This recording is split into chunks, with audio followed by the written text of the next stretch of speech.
aux environs du 9 avril, j'ai reçu un message qui détaillait vraiment exactement en long et en large une scène dont elle a témoigné et dont on était toutes les deux assez choquées. On a réfléchi à qu'est-ce qu'on pouvait en faire de cette situation pour que ça devienne quelque chose de constructif. Comme vous dites, c'est une situation quotidienne. Mhm. Comme vous avez dit aussi, ça ne paraît pas grave ou pas extrêmement grave comme ça. Mais si on se met à la place du jeune homme, c'est sans doute pas la seule situation dans ce genre-là qu'il a vécu ou qu'il vit régulièrement. Et donc, ça peut vraiment être un problème pour cette personne-là de le vivre. C'est un problème aussi du fait que les gens sont témoins et du fait que donc ça normalise en fait des comportements discriminatoires. C'est pour ça qu'on veut parler de discrimination. Une discrimination, qu'est-ce que c'est? C'est de traiter les gens de manière différente. Alors, en fonction d'une catégorisation. En tout cas, jeune homme dans le train vers Namur du 9 avril, si jamais tu nous vois, tu as tout, on est avec vous. Voilà. Solidarité.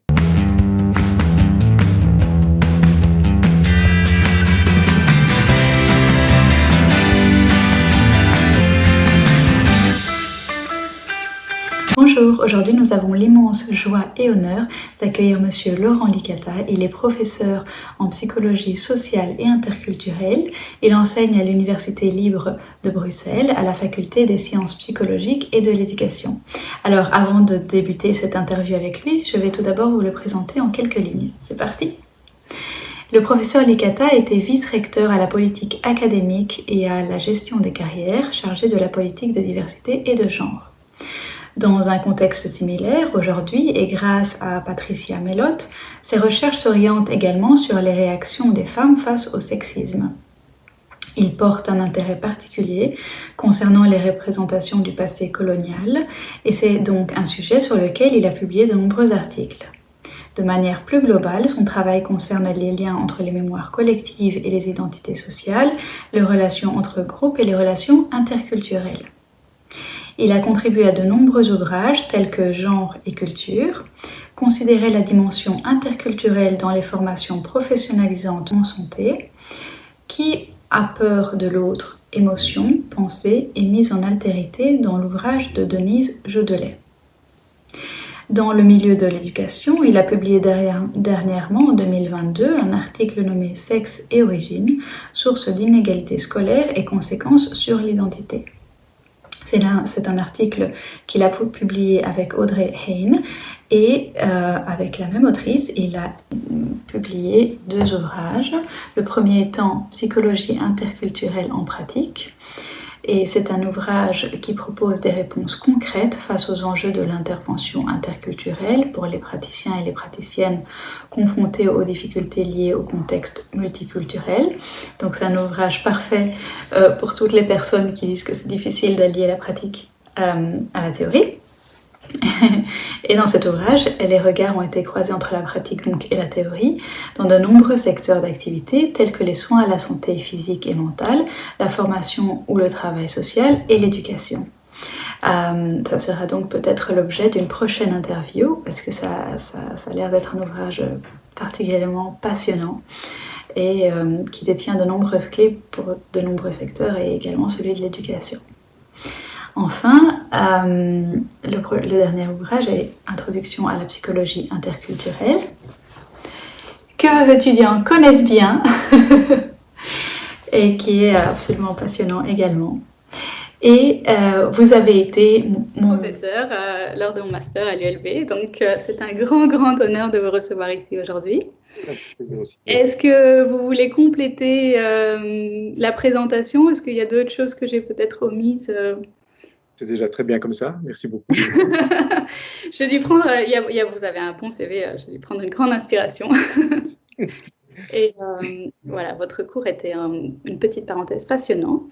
Donc voilà, je vous conseille à tous les étudiants qui pourraient nous regarder. Voilà. Alors, je vous ai contacté parce que aux environs du 9 avril, j'ai reçu un message d'une amie très proche, un message qui détaillait vraiment exactement en long et en large une scène dont elle a témoigné et dont on était toutes les deux assez choquées. Moi-même, je viens aussi de milieux interculturels, j'ai beaucoup voyagé et vécu dans des pays différents. Donc, j'ai aussi été témoin de plusieurs situations qu'on pourrait nommer de discriminatoires. Et donc, voilà, une fois que j'ai reçu ce message, je me suis dit, bon, qu'est-ce que j'en fais? Et elle n'a pas su réagir sur le moment même parce qu'elle était tellement en état un peu de choc. Dans ce message, elle m'écrit qu'elle le regrette sincèrement. Donc, on a réfléchi à qu'est-ce qu'on pouvait en faire de cette situation pour que ça devienne quelque chose de constructif. Donc, de mon côté, j'ai refait une petite mise en scène d'une vidéo qui dure 50 secondes. Donc, c'est une très courte vidéo que je vais pouvoir rediffuser, partager avec vous et avec toutes les personnes qui nous regardent actuellement.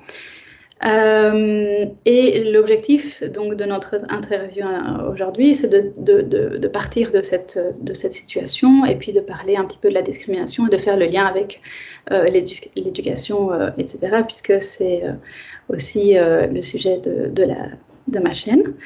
C'est aussi une opportunité pour moi de faire hommage à ce jeune homme qui est là, qui a vécu, bon, c'était pas quelque chose de... Enfin, il y a des choses qui sont encore malheureusement plus dramatiques, mais il a quand même vécu une situation qui était assez humiliante. Donc voilà, je ne sais pas, pour les personnes qui nous regardent, s'ils veulent partager, si un jour ça arrive sous ses yeux et à ses oreilles, ben voilà, on souhaite en tout cas qu'ils sachent que on n'est pas tous, certainement, heureusement, d'accord avec ce genre de situation. Voilà l'introduction. Est-ce que c'est OK pour vous de partager la vidéo? Comme ça, on peut commencer? Très bien. OK. Votre ticket, s'il vous plaît. Voilà mon abonnement. Ou la machine est cassée. Ce n'est pas grave, je vous fais confiance. Ticket, s'il vous plaît. C'est Ferry et je n'avais pas de carte avec moi, je peux payer en cash si vous voulez. Vous devrez payer 19,90 € et un supplément de 9 € d'amende. Excusez-moi mais ce n'est pas de ma faute si les guichets sont fermés. Il y a des tas d'autres moyens pour payer. Si vous ne payez pas, je devrais appeler les autorités. Il y a un problème, madame? Je ne comprends plus cette génération. C'est de la mauvaise éducation. Non, madame, c'est une question de culture. De culture, mais ça n'a rien à voir. Ah si, et j'espère que tu dormiras là-dessus. Sauf si tu es trop bête. Ça doit vous plaire de faire votre malin. Donc vous voyez que moi. Oui, je ne vois plus que vous. Ça va.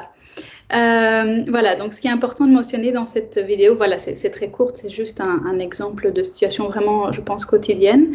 C'est que, voilà, quand la contrôleuse, elle est c'est mon amie, en fait, qui parle, elle est d'origine européenne. Et elle ne savait pas montrer son ticket, parce que, voilà. Et il y a eu tout de suite une relation de confiance, quelque chose qui a été établi, il n'y avait pas nécessité d'aller plus loin, c'était bon, c'était OK. Et donc, elle a été chez le jeune homme qui est d'origine, en tout cas, non européenne. Et là, bon, il s'ensuit la situation qui a été décrite un petit peu dans la vidéo. Donc, voilà. Oui, c'est une situation interpellante. Comme vous dites, c'est une situation quotidienne. Comme vous avez dit aussi, ça ne paraît pas grave ou pas extrêmement grave comme ça. Mais si on se met à la place du jeune homme, c'est sans doute pas la seule situation dans ce genre-là qu'il a vécu ou qu'il vit régulièrement. Et donc, ça peut vraiment être un problème pour cette personne-là de le vivre. C'est un problème aussi du fait que les gens sont témoins et du fait que donc ça normalise en fait des comportements discriminatoires. Oui, tout à fait. C'est sûr. Alors c'est intéressant comme situation. Il y a pas mal de choses à en dire, hein, mais bon, c'est une situation dans laquelle en fait on fait une faveur à votre ami et on applique la règle stricto sensu à une autre personne. Oui. Et puis après, il y a la figure de l'autorité en plus qui était vraiment là, donc c'est vraiment la situation réelle, qui était vraiment à côté, qui intervient et qui a des propos assez humiliants, hein, que c'est culturel et que, sauf s'il est trop bête pour le comprendre, qui associe des événements qui ne pourraient avoir, enfin qui n'ont rien à voir en fait. Tout à fait, mais l'événement est intéressant parce que la contrôleuse mobilise une catégorisation qui n'est pas exactement la même que celle qui est mobilisée explicitement par le policier. La contrôleuse parle d'une différence de génération. Donc elle met ça sur le compte, en tout cas au niveau explicite, hein. Elle met ça sur le compte d'un manque d'éducation, quelque chose comme ça, de la différence d'âge. Et puis le policier arrive et lui, il fait une attribution culturaliste. Oui. Il dit, Mais les deux personnes, donc la jeune fille et le jeune homme, ils n'ont pas énormément de différence d'âge. Hein. Oui, en plus. Donc c'est ça la différence, c'est que donc votre amie, elle est, on lui fait crédit de sa bonne foi quelque part. Hein, on la croit sur parole. Elle ne doit pas produire son titre de transport. Elle ne doit pas rembourser. Elle n'a pas d'amende ni quoi que ce soit. Alors que le jeune homme, lui, va devoir payer plus cher, etc. Et suspecté, on sent bien qu'on le suspecte d'avoir essayé de frauder. Alors que la situation est apparemment exactement la même entre votre ami et ce jeune homme. Donc, voilà, c'est pour ça qu'on veut parler de discrimination. Une discrimination, qu'est-ce que c'est? C'est de traiter les gens de manière différente. Alors, en fonction d'une catégorisation. Alors, c'est pour ça que je mets en évidence les critères de catégorisation. La dame utilise un critère de catégorisation qui est basé sur l'âge, alors même que votre amie a plus ou moins elle est de la même génération que ce jeune homme, mais c'est quand même ça qu'elle dit. Et puis, le policier, lui, fait une autre catégorisation qui est une différence de culture. Il dit, je ne sais pas exactement quel terme il utilise, mais il laisse entendre que c'est parce que cette personne appartient à une autre culture qu'elle se comporte d'une manière qui va transgresser certaines règles qui sont attendues dans les transports en commun. Alors qu'il n'a aucune information, si ce n'est la manière dont il a lui-même catégorisé la personne, sur les raisons pour lesquelles cette personne se serait comportée d'une manière ou d'une autre. Voilà pourquoi on peut parler de discrimination. C'est au niveau des comportements, on se comporte de manière différente envers deux personnes, sans doute, et on peut imaginer, c'est ce que proposent les psychologues sociaux, hein, une des causes de cela, au moins, c'est que les deux personnes n'ont pas été catégorisées de la même façon. La première a été catégorisée dans le même groupe que les locuteurs, hein, que la contrôleuse et que le policier, sans doute, alors que le jeune homme a été relégué dans une autre catégorie sociale, qui est à peine nommée. Hein, elle parle de génération et le policier parle de culture, même s'il entend peut-être d'autres choses derrière ce terme-là. Mais enfin, explicitement, c'est le terme culture qui est utilisé. Ouais. Est-ce qu'on peut faire le lien entre les préjugés? Parce que moi je dirais instinctivement que discrimination, le pilier, c'est les préjugés. On a une idée préconçue. Qu'est-ce que vous en dites? On peut en faire l'hypothèse. Maintenant, voilà, moi je n'étais pas présent. On n'a pas pu interroger les protagonistes de la scène après. Oui. Donc, on ne sait pas pourquoi la dame s'est comportée de cette manière-là, pourquoi le monsieur policier s'est comporté de cette manière-là. On peut juste faire des hypothèses qui sont basées sur des recherches qui ont été menées dans d'autres contextes. C'est important tout de même. Hein. Donc, on a des situations dans la vie de tous les jours qui impliquent des individus. On n'est jamais sûr exactement de ce qui s'est produit. On peut néanmoins penser que, parce que ça rappelle des situations qu'on a déjà étudiées, etc., hein, que ça pourrait être dû à des facteurs que l'on ne peut pas observer directement. C'est ce que font les psychologues, hein, généralement. Ils font des inférences sur des choses qu'ils ne voient pas. C'est-à-dire ce qui se passe dans la tête des gens. Oui. Alors, dans la tête des gens, ils peuvent se produire pas mal de choses. Je vous ai parlé de catégorisation sociale. Ça, c'est déjà une inférence que j'ai faite. Hein. Je me suis dit, cette personne, ces personnes ont catégorisé la jeune femme et le jeune homme de manière différente. Donc, on peut se dire qu'au niveau des représentations, ils ont mis le jeune homme d'un côté et la jeune femme de l'autre. Hein, d'une part, dans l'an de groupe, hein, pour la jeune femme, le même groupe que les personnes, et de l'autre part, dans un exogroupe, donc un groupe dans lequel ils ne se reconnaissent pas, dans lequel ils ont classé le jeune homme. Alors, ça peut être lié aussi au fait que vous voyez bien qu'ils font toute une série aussi d'inférences, alors qu'ils ne savent rien des deux personnes. Donc, ils font des inférences sur votre ami en se disant votre ami est honnête. Alors qu'ils font probablement une autre inférence sur le jeune homme en disant le jeune homme est probablement en train de frauder. Oui. C'est pour ça qu'on va activer ce qui est censé être mis en place dans des situations comme ça, c'est-à-dire lui demander de payer son ticket plus une amende, etc. Oui. Voilà. Donc, qu'est-ce que j'étais en train de dire? Voilà. Une autre chose qu'on peut imaginer, c'est que à ces deux catégories sociales soient associées des croyances. C'est ce qu'on appelle des stéréotypes. Les stéréotypes, c'est des croyances qu'on entretient à l'égard des membres de catégories sociales, autres que la sienne généralement. Et donc, on peut imaginer, maintenant, je répète, je ne le sais pas, puisque je ne suis pas dans la tête de ces personnes-là. On part de cet exemple pour généraliser, c'est pas... Oui, bien sûr.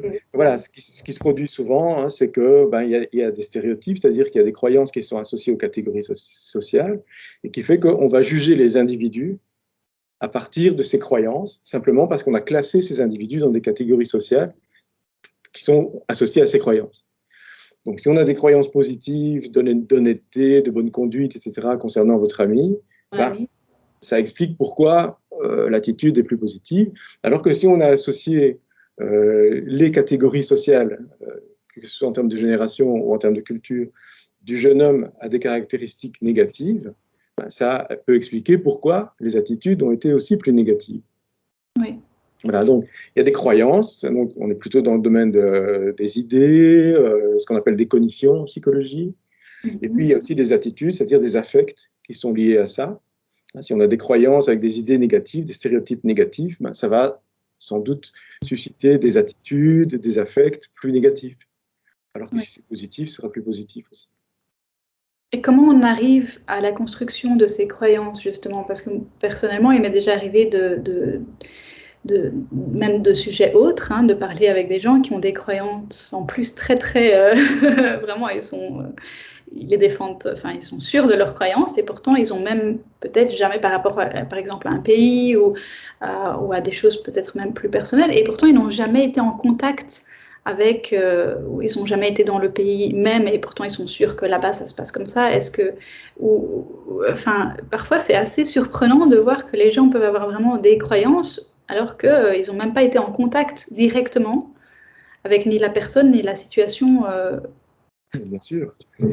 Bon, les croyances, les idées qu'on peut avoir sur les gens et sur les catégories sociales, donc les groupes de gens, peuvent être liées à l'expérience. Ça peut arriver. Donc évidemment, quand on a des expériences directes, positives ou négatives, avec des personnes que ça se répète, etc., on peut construire à partir de l'expérience un certain nombre de représentations. Mais ce n'est pas nécessaire. Les êtres humains apprennent énormément de choses sans en faire l'expérience directement. En fait, on pourrait même dire que la plupart des choses qu'on sait ou qu'on croit savoir ou qu'on croit, en fait, sont des informations qu'on a obtenues indirectement, donc, dont on n'a pas fait directement l'expérience. Et les stéréotypes, c'est certainement le cas.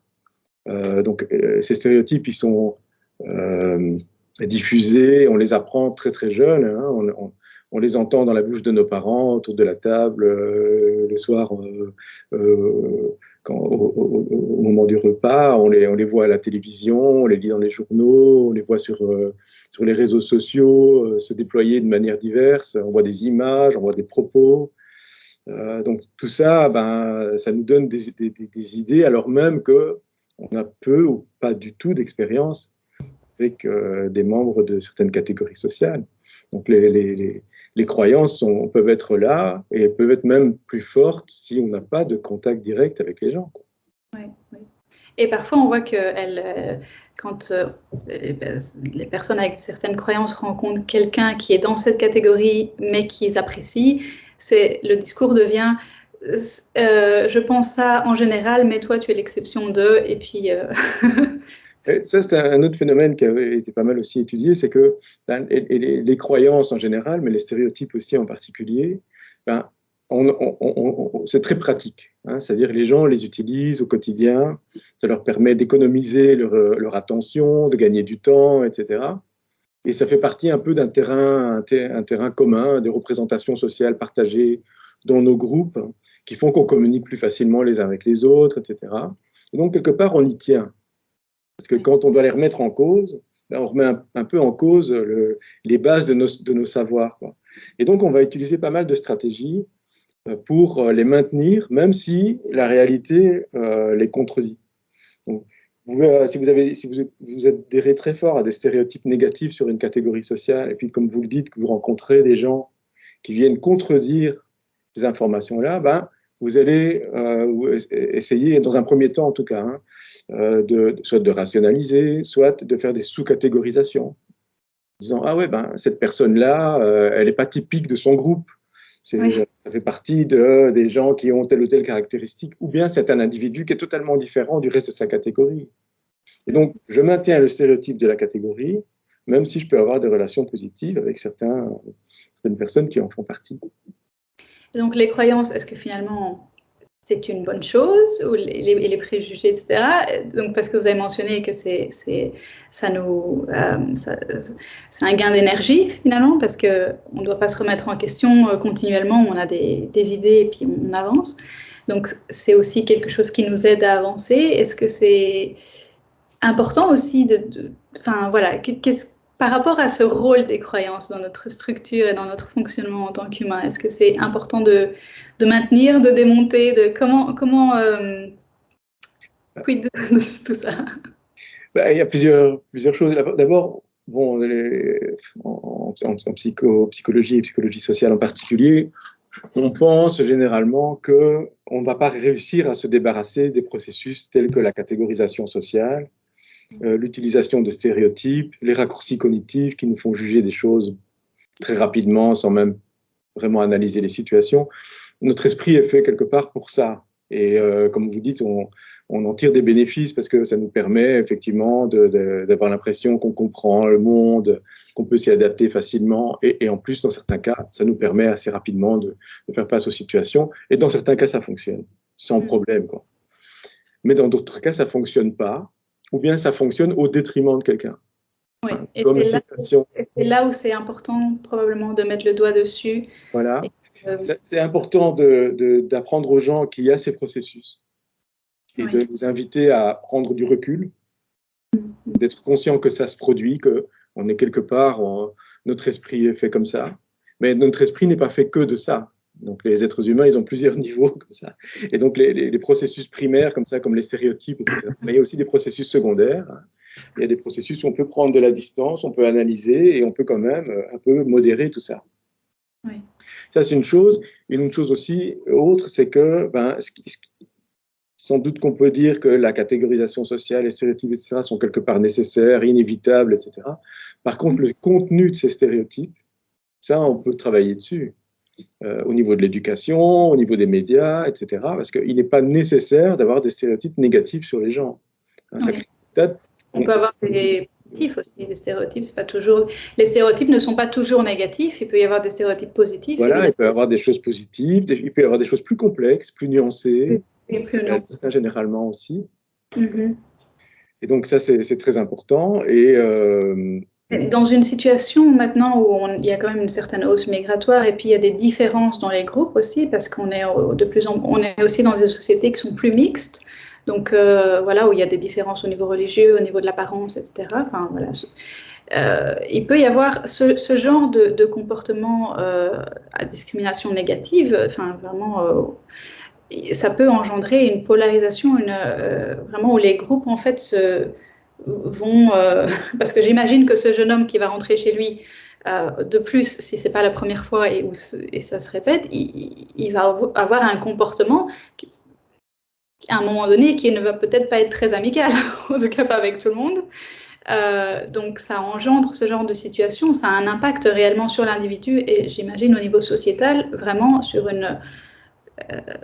et ça crée des problèmes quand même, non ? Voilà, donc ça crée des problèmes pour les individus. Donc on peut imaginer l'inconfort, voire la tristesse, la détresse émotionnelle, mais peut-être aussi la colère qu'a ressenti ce jeune homme dans cette situation, parce que c'est lié à un sentiment d'injustice, d'autant qu'il a vu comment il avait été traité votre ami juste avant.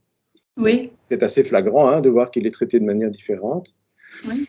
Alors, c'est pas évident, c'est pas toujours le cas, et la plupart du temps, c'est pas le cas, heureusement, que les personnes qui sont victimes comme ça de discrimination vont utiliser la colère ou des comportements violents, c'est très rare.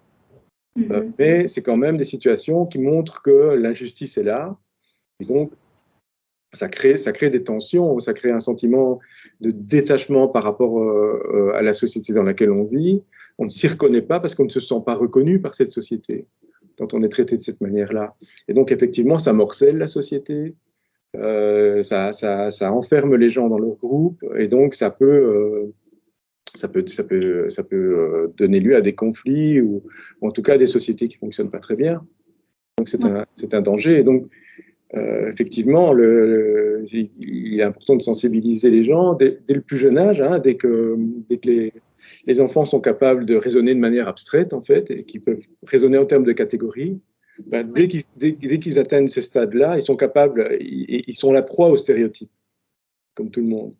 Donc, c'est à ce moment-là, donc ça veut dire dès l'école primaire, hein, dès peut-être 2e ou 3e année primaire, de travailler à déconstruire ces stéréotypes, de travailler sur la métacognition, hein, voir comment on pense soi-même et pouvoir comme ça être plus maître de ses propres pensées et attitudes et comportements. Oui. Ouais. Donc évidemment, on voit encore une fois que l'éducation ici et l'école, c'est aussi vraiment le bon terrain pour pouvoir travailler ce genre de choses. Est-ce que vous savez s'il y a des... vous êtes en Belgique, si ça fait partie des programmes ou si... Je ne suis pas un spécialiste de l'éducation, contrairement à vous. Et donc, je ne connais pas bien les programmes. Je pense que ces questions-là sont de plus en plus prises en compte. Oui. Jamais assez, à mon avis, mais moi, j'en ferai beaucoup, évidemment. Oui. Donc, j'ai l'impression que ça fait partie des programmes, mais j'en sais très peu, parce que ce n'est pas mon métier, donc je ne connais pas. Oui, mais en tout cas, oui, c'est très important de pouvoir commencer à en parler et à démonter les stéréotypes qui pourraient être nuisibles aussi pour les autres. Parce que parfois, c'est quelque chose de très inné aussi. Surtout les enfants, les enfants reçoivent beaucoup d'informations et ils vont répéter, reproduire à un certain moment, au jeune âge ou plus tard, sans deuxième pensée par rapport à ça. Oui, donc les stéréotypes sont là de toute façon. Hein, donc il est tout à fait illusoire de croire que les jeunes ne vont pas y être confrontés. Ils sont un peu partout, ils sont même dans nos monuments. Hein. Donc moi, je travaille sur le passé colonial. On a des monuments coloniaux ici à Bruxelles, par exemple, qui continuent à transmettre des stéréotypes. Donc ça veut dire que c'est là, dans notre environnement urbain, même si on ne se rend pas compte.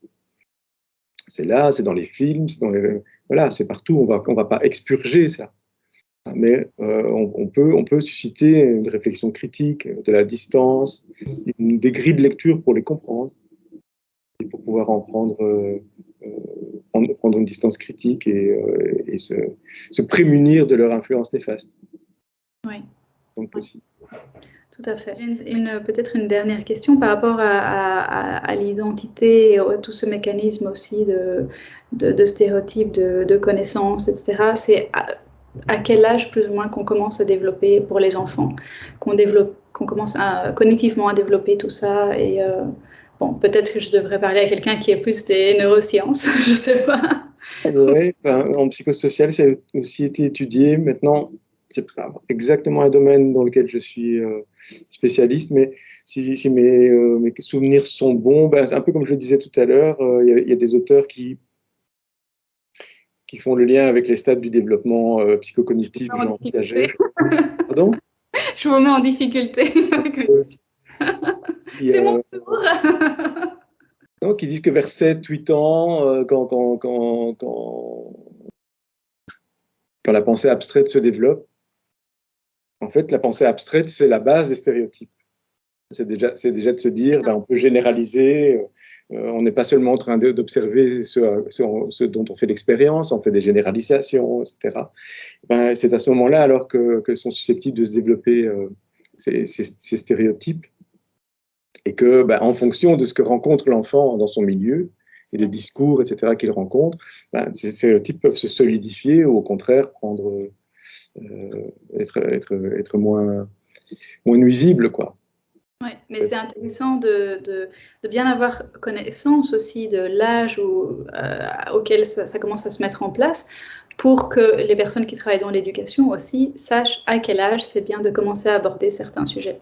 D'où l'importance. Exactement, oui, il ne faut pas faire ça n'importe comment, parce que les messages ne sont pas compréhensibles à tous les âges. Il faut pouvoir être